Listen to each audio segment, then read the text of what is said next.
Hi everyone, we're looking at Psalm 121. Psalm 121 really helps us out on this series we're calling Up. It's set on another mountain and it causes us to look up again at a few different things. It's if you've got a Bible with you, or even if you're sort of scrolling through on your phone, you'll see that the little subheading at the top describes this as a psalm of ascent. What I found immediately interesting, cool about the start of it, looking at the start of this psalm, was that this religious text, this Bible scripture that I opened up in front of me, is a literal song. It's a song that is sung, a song for a journey. Some folk living 20 miles outside Jerusalem, which is not far in the car, but it's a long way in sandals, would have needed this song. They would have depended on this song. This song would have been really important to them. They would have belted it out. They would have had it on repeat in their head to get them to Jerusalem. This has been a song for 1,000 years, a literal physical song.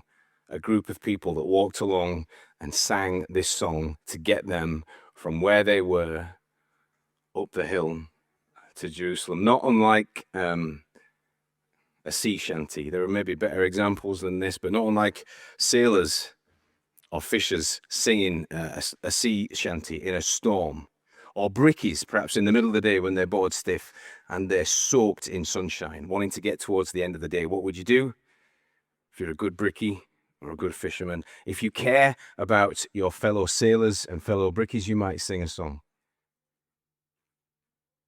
to stay sane, to connect with each other. Maybe the fishermen don't realize that's what's happening, but at the root of it, you're saying, we're going to get home together.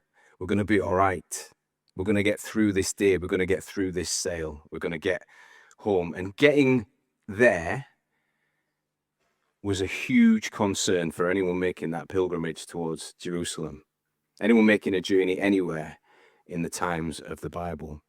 Getting there safe was a huge concern. Going up to Jerusalem, especially up to Jerusalem, you are incredibly vulnerable. You're vulnerable to the heat. You're vulnerable to the cold. You're vulnerable to fatigue. You are especially vulnerable on the hills, to the climb and to thieves and to bandits. Maybe you can remember the story that Jesus told about the man who went down from Jerusalem to Jericho and got set upon by thieves. It's a famous story. It's a famous story, and there were lots of people telling similar stories at that time because it was a similar sort of event. People going up and down that hill were vulnerable to thieves. The thieves would hang out in those places. So a song of a psalm of ascent has in mind that kind of vulnerability and the frequency of stories like that. And the psalmist at the start of Psalm 121 describes that to us. He looks at the journey that he's got to take to Jerusalem. He looks at the hills out in front of him, the hills that he's got to climb, and he asks a question that I reckon loads of us ask all the time. When we think about the hills that we've got to climb, the stuff that we've got to get over, get through, the journey in front of us, where does my help come from? I can see the course in front of me. I can see the path, even the path that I'm called to, the kind of life that's good for me to live. Maybe in more everyday language, how on earth am I going to do that? Where is the help for that going to come from? We don't share that same specific calling as Israel did, as God's people, the Hebrews did at that time, that they were called to physically go up to Jerusalem to celebrate some of these festivals. So part of their story was a literal physical journey. We don't share that same sort of tangible command, but forgive me that this is incredibly twee. It's the X Factor's fault, as is lots of things. We're on a journey. We are on a journey. we're not just getting through this life. We are on an actual journey. Our lives have got a start and an end. We have got paths to choose as we go on this journey. We have got promise within us to be realized. Maybe you've been watching along. There's a program on BBC at the moment, or maybe it's just come to an end. It was called Pilgrimage. Maybe some of you will have seen this show called Pilgrimage. They've done it a few times. They take 6 or 7 celebs, inverted commas, because you've never heard of half of them. And as you're watching these celebrities, you're kind of engaged with the show because you think, oh, this is interesting, because these people have clearly got things that are really important to find out about their lives. There are things that they need to learn about themselves. There's meaning for them to find. There's significance to this journey. There's significance to their story to pay attention to. And as you watch these celebs, you kind of see that on their journey. And God's word says to us, you have that too. You are fearfully and wonderfully made, is how the psalmist describes people like us. You are created with good works in mind, with goals to press towards, a prize to win, a calling heavenward in Christ Jesus, is how it's described in Philippians 3. And in Hebrews 12:22, which you can look up later if you so wish, there's perhaps maybe the most clearest glimpse of the journey that we're on, that's not just a superficial physical journey. The text says that we have come to Mount Zion. It's not a mountain that shakes or is just made of soil. We come to Mount Zion. Our lives are more than just the physical journey, more than just the traveling that we do. We come to Mount Zion. There is a significance and a meaning to our journey. It's God's hill. It's God's hill that we are traveling up. So every step has a significance and a meaning. It's a spiritual journey. It's an eternal journey. And there will be plenty of times when life on that hill, or just life, is really hard, and we will look up like the psalmist to the skies, and we will say, where does my help come from for this? And what we will do as human beings, and some of you will be able to testify really strongly to this, when we ask the question of where will we find our help, we will go to all kinds of places for that help. And some of them will be really, really, really unhelpful. Where does our help come from? One of the things that you'll notice about the psalm is from verse 3, it's a collective voice. The psalmist is being spoken to, as it were. But at the start of the psalm, he's talking to himself. It's important how we talk to ourselves, isn't it? I don't know if anyone's ever pulled you up on that rich truth. It's really important how we talk to ourselves. We can actually, and I am really guilty of this, I caught myself doing it the other day when I forgot my keys in the car and I had to walk back from here all the way back to the car, which was about 5 minutes. And I said to myself, I told myself that I was an idiot. I told myself about 3 times, and I told myself out loud, and there was somebody coming the other way, and they must have thought, what is going on with him? We can say terrible things to ourselves. We can do tiny things wrong, and we can speak to ourselves in terrible ways. We can speak to ourselves in ways that we would never speak to anybody else. We wouldn't stand for it if somebody else spoke to us like that, and yet we can say horrible things to ourselves. We can spend a lot of time talking our problems up through the roof and talking our answers down through the floor. David, do you see this text? He's talking to himself, but he's at least got a good answer for himself. Where does my help come from? Look how good this answer is. This is an answer for life, he says. My help comes from the Lord, the maker of heaven and earth. What he's assessed as he looks up at these hills, which are not insignificant hills, which are covered in risk, he looks up and he says, well, my problems might well be big. I may well face really difficult things, but my God is the maker of heaven and earth. What he says is, my problems may well be big, but my God will always be bigger. My God will always be bigger. One of the reasons that I really depend on the Psalms is that one of the ways that they work is that they're like a script for life.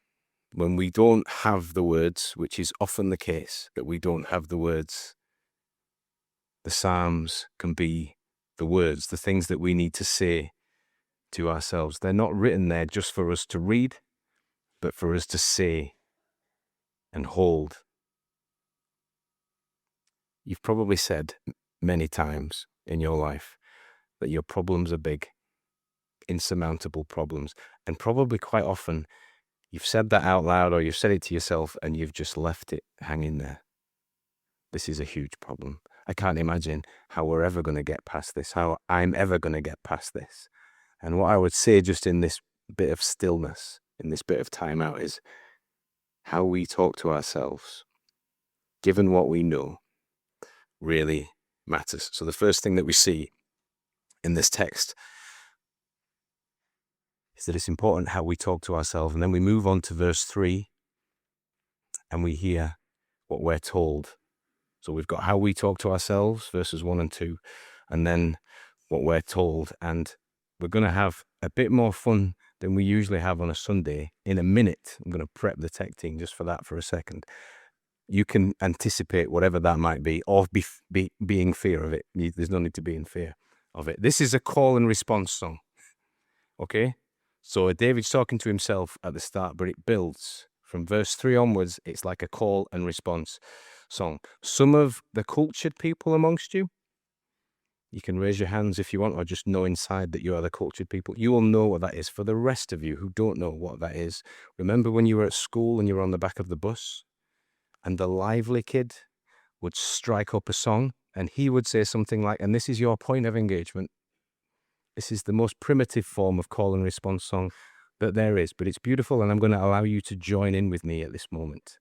Because the lad at the back of the bus or the girl at the back of the bus would shout out, "Oggy, oggy, oggy." Thank you. But you didn't really mean that, did you? You were like, we're at church. He doesn't want us to go for it, but I do want you to go for it. Because after that, you go, "Oggy," and you go, "Oggy, oggy, oggy, oggy."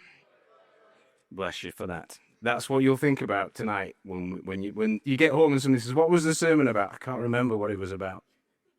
But there was something about oggy, oggy, oggy in it. It's a primitive example of a call and response song. But actually, if you've ever been on the back of the bus and you've been feeling a bit out of it, it's incredibly powerful. There's some complex dynamics going on with these call and response songs. You're building camaraderie. I didn't think I was in the group, but then we said oggy, oggy, oggy, and I'm in the group. I'm part of the crew. There's like an emotional connection. There's like unity building on the bus. Oggy, oggy, oggy can achieve all of that if you join in with it. So really quickly, we're going to hear another one just because I want you to believe in the power of these songs. So this is a slightly more famous one.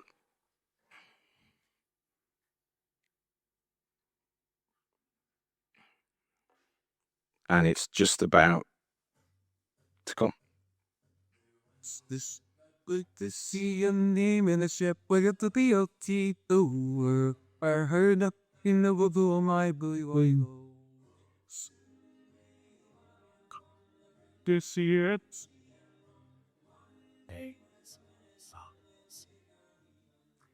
Thank you, Craig. That was fabulous. My big worry about playing that was that I wouldn't get you back in the room, but I think most of you's back in the room. That's good. And by the way, just in case you're wondering, the tonguing that was the last line is to do with Wales, and it's legitimate, and it's nothing else. This is what's happening with this song, and this is a centuries-old song. The travel-weary, likely to be falling out with each other, hungry, homesick sailors are going to remind each other that help's going to come. They're singing this not when their room's there and when they've been provided for and when all of their questions are answered. They're singing this when they're starving, when they're seasick, and when they are miles from home. And they are singing it together to remind each other that help is going to come. Our bellies are going to be full, our thirst is going to be quenched. And we are going to get home and look back on this moment That's what's going on in this psalm. That's what's going on in this bit of the psalm. The question's been raised and the chorus has jumped in, and the group that is on its way to Jerusalem are starting to feel the truth of that. It takes how big the hills of our lives are and how much bigger God is, and it allows us to feel it, to experience it, and to be part of it, and to sort of rally behind it. So let me fill in a few of the dots of the text. He will not let your foot slip. The journey to Jerusalem, it's got a 2,000 foot increase. Dusty and rocky, and you're wearing sandals or you're wearing nothing at all. There's going to be loads of slipping and some nasty falls and cuts and bruises. There will be lots of people making this trip. Lots and lots of people oohing and ahhing about making the trip, but there's going to be loads of people making this trip who really shouldn't be making this trip.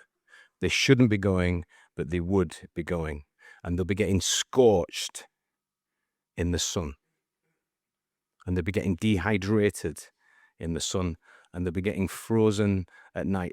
God's people, as they made pilgrimages, did what looks to me thousands of years later like a crazy thing. They would sleep out in the open, not in the least to honor their ancestors who wandered in the deserts. It was part of the ritual. They'd sleep out in the open and look up at the stars as their ancestors would have done when they wandered in the desert. So not only would they be dehydrated and vulnerable, they'd be freezing. And the bandits who'd know they were coming with money for the festivals and whatever else they might bring with them, would be ready and waiting to get them. I think it's quite interesting, the fact that the psalmist labors over the idea of the moon being part of this story.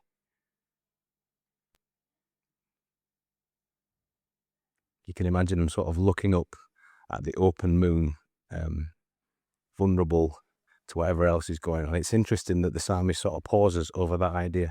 I don't know if you know where we get our word lunatic from, or if you've thought of that word etymology and the journey of that. Connections with lunar and being outside. As I reflected on these people making this journey and deciding to climb these hills and stay under these starry skies with these bandits around, it's almost lunacy. The odds of being attacked are high. The odds of not getting there are high.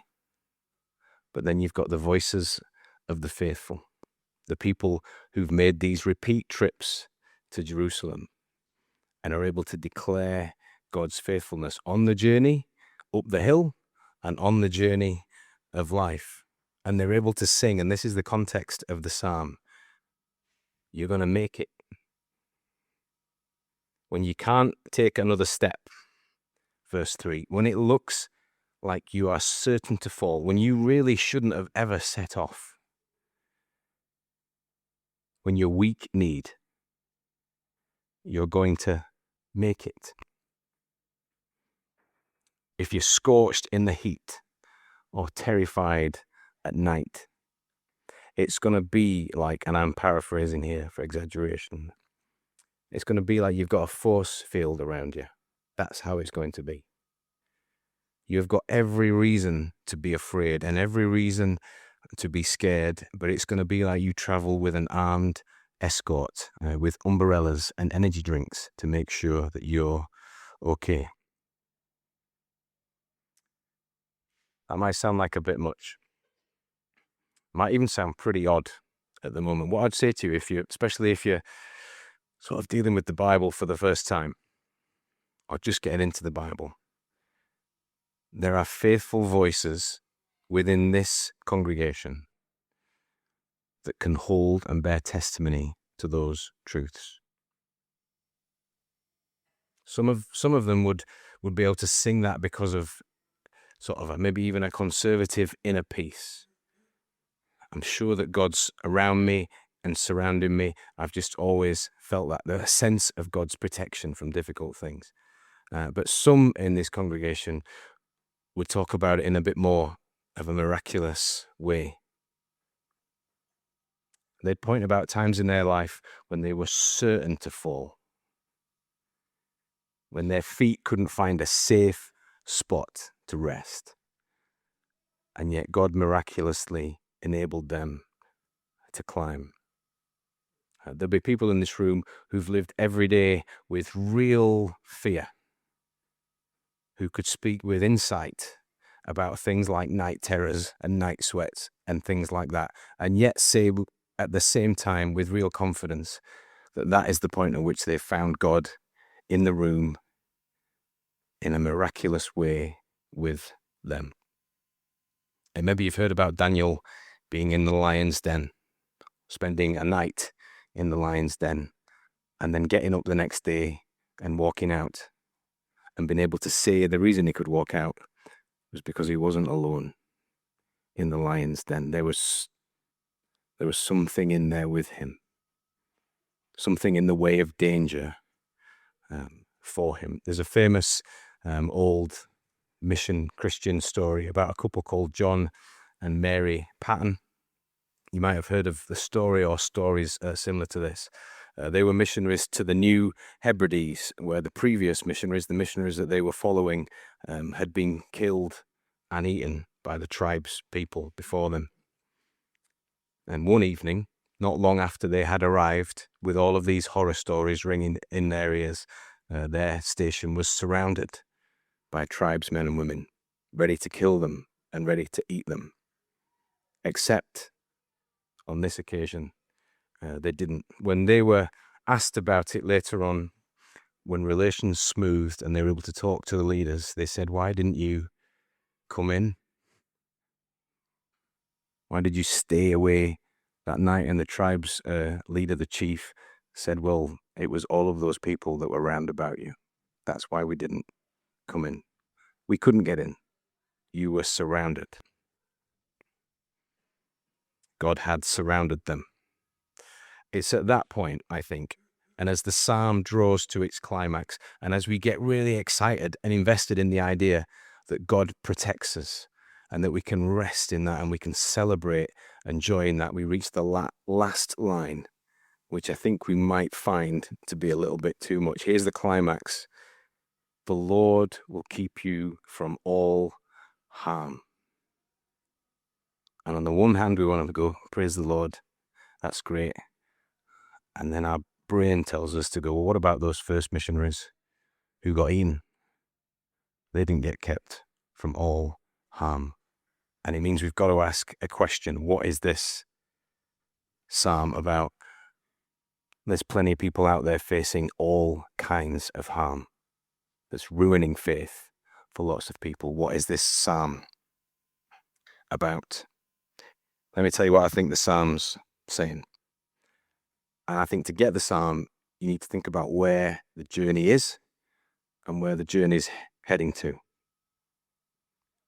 Where is this journey? What hill is this? They're going to God's house. This is God's hill. That's the first bit to think about. This is a significant journey, but it's not just any journey. This is the journey of life, to spend eternity with God, to meet God, to be with God where he is. And in the text, the phrase that says all harm is differently translated elsewhere, and maybe even better translated elsewhere. And it's translated as all evil, or maybe even evil itself. On this journey to the end of all things, to the God of all things, he will protect you from the worst of all things, even evil itself. It's about our journey to him and the ultimate threat to that journey to him. So it's not just about a smooth passage through life, which we might want. It's about a certain passage to heaven, which we can be sure of, to God's house. It's God saying to us, on this difficult road, I'm going to get you home. I am going to make sure that you get home. I am going to guard you until you get home. The repeated phrase, that again is translated slightly differently in the NIV version here, is this idea of God keeping us. So it repeats it over and over again. It's translated watches over a couple of times, but the word is the same word for keep. He keeps us. And the original word is Shema. It's the relentless, attentive keeping of God, a guarding so constant, personal and powerful that nothing touches your life unnoticed by him. He keeps us. It's the relentless, attentive keeping of God, a guarding so constant, so personal and powerful, nothing touches your life unnoticed by him. Maybe you've had to watch over in your lifetime a small, vulnerable child at night when they're tiny and they are fragile. And what happens is that your love for the child takes you to a place where you do that crazy thing where you stay up all night, to the extent you will watch the rise and fall of the child's breath. Nothing that happens to them will be unnoticed by you, and they can sleep, they can find peace, because you are watching everything that they're going through. What we need to hear, and what we need to really feel as we consider this psalm, is that we are kept like that. We are kept for the way home. We are guarded intensely like that, personally like that, 24/7 like that, till we get home. The last song that we're going to sing has the lyrics in it: when I fear my faith will fail, Christ will hold me fast. When the tempter would prevail, he will hold me fast. And I could never keep my hold through life's fearful path, because my love is often cold, so he must hold me fast. We need to tell ourselves, we need to speak to ourselves well, that our God is bigger than the problems that we face. And we need to hear and feel that he is able to hold us through life's most difficult circumstances. How can we get all that over the line? One more thing. We've thought about what we need to say to ourselves, what we need to hear. Lastly, I just want to look at the whole psalm as it's all up there and imagine the picture that it's painting to us. And what do we see? What's going on in this story? What is happening on this journey? He's close enough, the Lord, to see every step of the journey. He's near enough to catch this traveler should they fall. He's there in the night as well as the day. He's there all of the time. He's close enough so that he can provide shade when it's too hot for you. He's close enough to step in and shield you from all harm. It says at the end that he's watching over all of your comings and goings. What's the picture? I think it's really cool, this bit. Where is he? It said of Jesus that they will call him Emmanuel, which means God is with us. Do you see it in the text? It's really cool, isn't it? Spine tingly sort of stuff, I think, if you really believe it. God is with us. God is with him on this journey. Sometimes you can really hold that really, really tightly. You can really believe that almost, especially when we're singing. That's what really does it for me.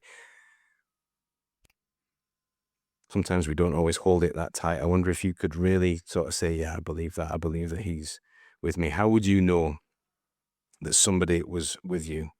Lots of people throughout our lives will say, I'm right with you. You'll have had loads of people who will say that to you. I'm with you in that. I'm right with you in that. When do you know when somebody's with you? It's when you really need help. It's when you offer very little, when you've got very little to give in return, but you still really need help. Not just when you need a lift from A to B, it's when you've got zero to offer. That is a really tiny group of people that will be there for you. When Jesus goes to the cross, he goes to the cross because we need help and we have nothing to offer. And as Jesus goes to the cross, he goes there completely on his own. Everybody left him. Even God turns away. And as he looks up to the hills for help, which is what happens, crying out to his Father, if it's possible, what he's saying is help. If it's possible, let this cup pass from me. Help. And there was none. There was no help. But Jesus says, anyway, not my will, but yours be done. He goes there because we need help. How do we know he's on the hill with us? How do we know he's on this hill? Here's what I would say to that. It's because we've seen him on the hill. We can see his footprints all over the hill. We can see his bloodshed all over the hill. And when we had nothing, which at certain times in our life we can realize, he gave everything to help. It means we've got to look at the cross sometimes. Help us to be honest with ourselves. Where does my help come from? This hill looks huge. There's no way I can get up here. Too much is asked of me. Where does my help come from? My help comes from the Lord. 3 things to take away. Be careful what you say to yourself. Listening at how much he loves you. And know that he's with you wherever you go. Lift your eyes up to the hills. That's where your help comes from.